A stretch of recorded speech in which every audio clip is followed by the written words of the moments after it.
अस्सलाम वालेकुम। Drama serial जंजीरें की आने वाली एपिसोड में आप देखेंगे कि किस तरह सरबुलंद को अब शीरीं अपनी मशकूक हरकतों से शक में मुब्तला करती है। शीरीं जब रबिया को बुलाने के लिए आती है तो रबिया पहले ही कमरे को लॉक लगाकर बीबी जान की तरफ जा रही होती है। शीरीं रबिया को कमरे को लॉक करते देखकर शक करती है कि आखिर रबिया ने अपना रूम क्यों लॉक किया होगा। ऐसा कौन सा कानून का खजाना छुपा है इसके कमरे में।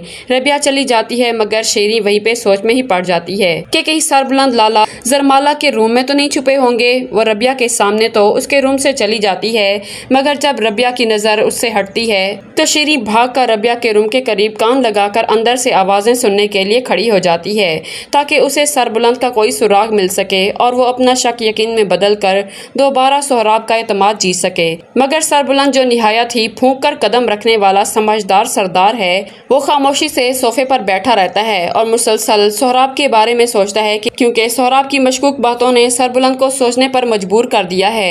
एक तरफ रबिया और दूसरी तरफ गुलजमान दोनों सरबुलंद को सोहराब के बारे में बता देते हैं। हवेली में सिर्फ सोहराब ही है जो इस वक्त बौखलाया फिर रहा है और शीरीं की हालत भी कुछ ऐसी है जैसे वो अपने ही आप में खोई हुई मालूम होती हो। शीरीं कमरे के दरवाजे पर कान लगाकर खड़ी होती है कि रबिया उसे देख लेती है। रबिया शीरीं से कहती है कि ये क्या कर रही हो तुम, मेरी जासूसी करने के अलावा तुम्हें कोई और काम नहीं है शीरीं। शीरीं कहती है तुमने अपने रूम को ताला क्यों लगा रखा है। तो रबिया कहती है ये मेरा कमरा है, मैं तुम्हें इसके लिए जवाबदेह नहीं हूँ शीरीं। नौकर हो तो नौकरों की तरह रहो। मालिक बनकर सवाल करने की कोशिश भी की तो मुझसे बुरा कोई नहीं होगा। सरबुलंद धीरे से अपने जूते उतार कर दरवाजे की तरफ खड़ा हो जाता है। रबिया और शीरीं की बातें सुनता है। शीरीं जो हर वक्त रबिया से बुरे और तल्ख रवैये से बात करती है, सरबुलंद पहली बार शीरीं के मुंह से रबिया के लिए बुरे अल्फाज सुनकर हैरान रह जाता है। शीरीं रबिया से कहती है हवेली में कदम रखते ही बानो को खा गई और बानो के जाते ही इस हवेली पर हुक्म चलाना शुरू कर दिया तुमने। मैं जानती हूँ तुम्हारी बुरी नीयत इस हवेली पर है और तुम सरबुलंद सरदार से नाजायज ताल्लुकात रखती हो। कहीं सरबुलंद सरदार तुम्हारे कमरे में तो नहीं, शायद इसीलिए तुमने कमरे को लॉक लगा रखा है आजकल। शक्ल से तो मासूम और दूध की धुली लगती हो मगर हो नहीं। तो रबिया कहती है अपनी हद में रहो शीरीं, दूध का धुला कौन है ये तो वक्त ही बताएगा।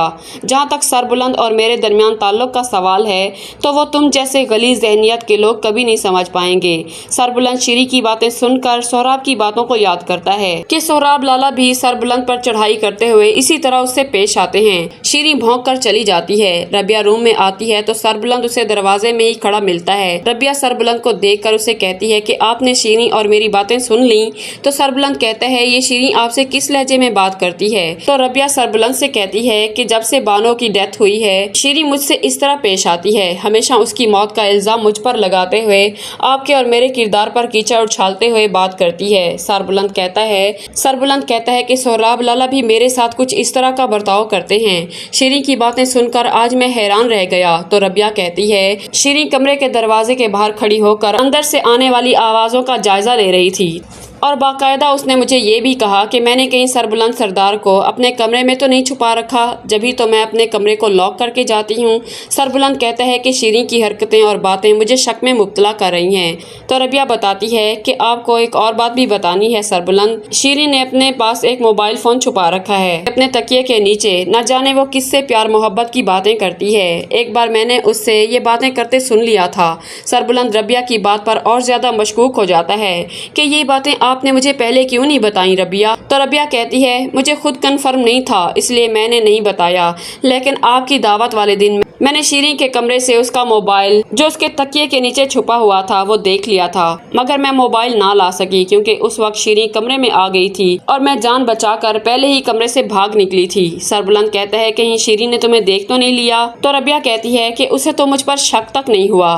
तो सरबुलंद कहता है कि शीरीं के पास मोबाइल है, इसका मतलब हमारी नाक के नीचे कोई बड़ा जाल बुना जा रहा है जिसमें शीरीं का अहम किरदार शामिल है। तो सरबुलंद कहता है सोहराब लाला की बातें और शीरीं की बातें मुझे इन दोनों पर शक में मुब्तला कर रही हैं, जिनसे लगता है कि ये दोनों मिल किसी बड़ी साजिश में शामिल हों। फिर सरबुलंद के जहन में सवाल आता है कि कहीं सोहराब लाला तो मुझे मरवाना नहीं चाहते होंगे।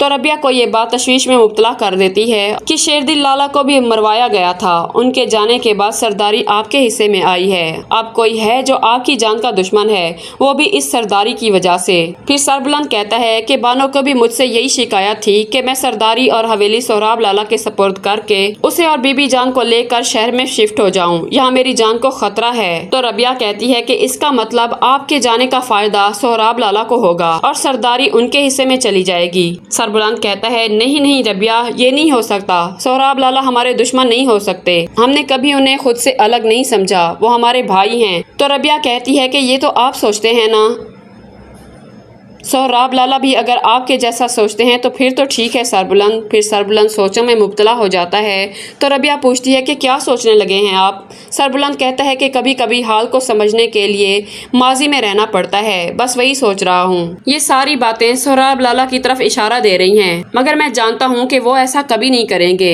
ربیہ کہتی ہے مگر میں سمجھ گئی ہوں کہ اصل مجرم کون ہے، آپ مانے یا نہ مانے مگر مجھے اس سب میں سہراب لالا ملوث لگتے ہیں، جس میں شیریں ان کا بھرپور ساتھ دے رہی ہے۔ تو سربلند کہتا ہے ہمارے پاس اصلی مجرم تک پہنچنے کا صرف ایک ہی ذریعہ ہے اور وہ ہے شیریں۔ پھر سربلند ربیہ سے کہتا ہے کہ آپ کو شیریں کا موبائل حاصل کر کے مجھے وہ لا کر دینا ہوگا، تب جا کر پتا چلے گا کہ ہمارا اصلی دشمن کون ہے، کیونکہ اب مجھے سمجھ آ رہا ہے کہ شیریں حویلی کی خبریں باہر ہمارے دشمنوں تک اپنے اسی موبائل فون کے ذریعے پہنچا رہی ہے، اور اگر اس سب میں سہراب لالا بھی شامل ہوئے تو بانو کی موت کی اصل وجہ بھی سامنے آ جائے گی کہ آخر بانو کا قاتل کون ہے۔ تو ربیہ کہتی ہے اس کا مطلب کوئی باہر کا شخص بھی آپ کا دشمن ہے۔ تو سربلند پھر سے تورسم کا نام دانتوں میں دبا کر بیٹھ جائے گا اور ربیہ سے کہے گا کہ شیریں کا موبائل ایک بار ہاتھ میں آ جائے، پھر پتا چلے گا کہ اصل دشمن کون ہے، یا پھر یہ تینوں میرے دشمن مجھ پر وار کر رہے ہیں۔ ربیہ سربلند سے کہتی ہے کہ آپ بے فکر رہیں سربلند، کل آپ کو شیریں کا موبائل میں لا کر دوں گی۔ ادھر حکمت زمرد کو مار مار کر اس کا بھورتا بنا دیتا ہے، مگر زمرد ہے کہ اپنا منہ کھولنے کا نام ہی نہیں لیتا۔